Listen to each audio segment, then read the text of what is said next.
Hai teman-teman semuanya, Assalamualaikum warahmatullahi wabarakatuh. Balik lagi sama aku Linda Hermalia.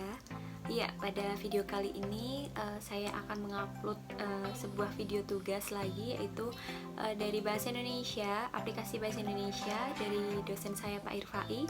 Di sini ada tugas untuk menjawab UTS-ku kali ini melalui video yang diupload di channel YouTube saya.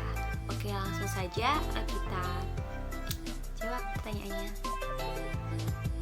Nah, untuk soal yang pertama saya akan menjawabnya, yaitu yang pertama ada kurangnya interferensi bahasa, yang kedua penguasaan kosakata yang kurang, yang ketiga ada kurangnya minat baca, dan yang keempat ada kesalahan dalam menggunakan bahasa Indonesia dengan benar.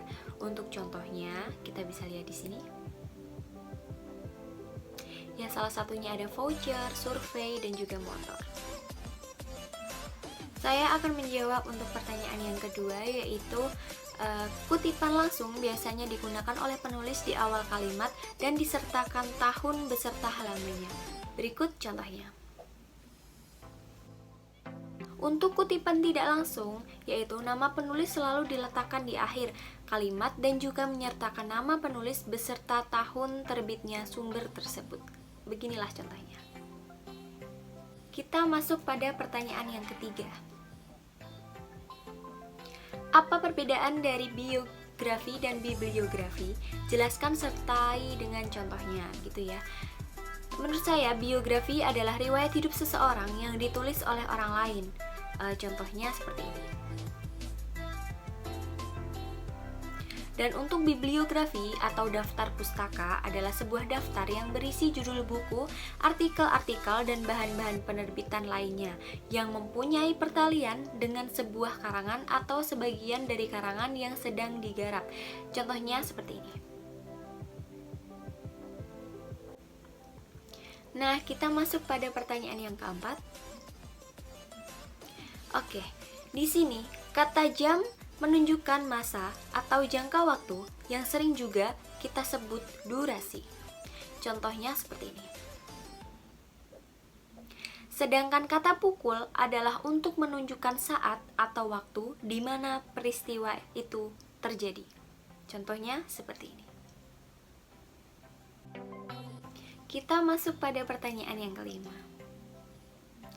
Nah, bahasa merupakan sistem bunyi bermakna kata atau morfem yang spesifik terhadap bunyi-bunyi yang pada dasarnya telah memiliki makna yang telah diucapkan oleh manusia. Namun, jika disusun dalam kalimat tidak bermakna, maka kalimat tersebut bukanlah bahasa. Oleh karena itu, segala ucapan yang tidak bermakna bukanlah bahasa. Oke, kita next pada pertanyaan yang ke-6. Nah, jawabannya karena pada tanda koma banyak disalahkan penggunaannya pada kondisi pemisahan unsur rincian di dalam kalimat. Pada rincian terakhir yang biasanya diikuti dengan kata hubung, sebelumnya tetap diberi tanda koma.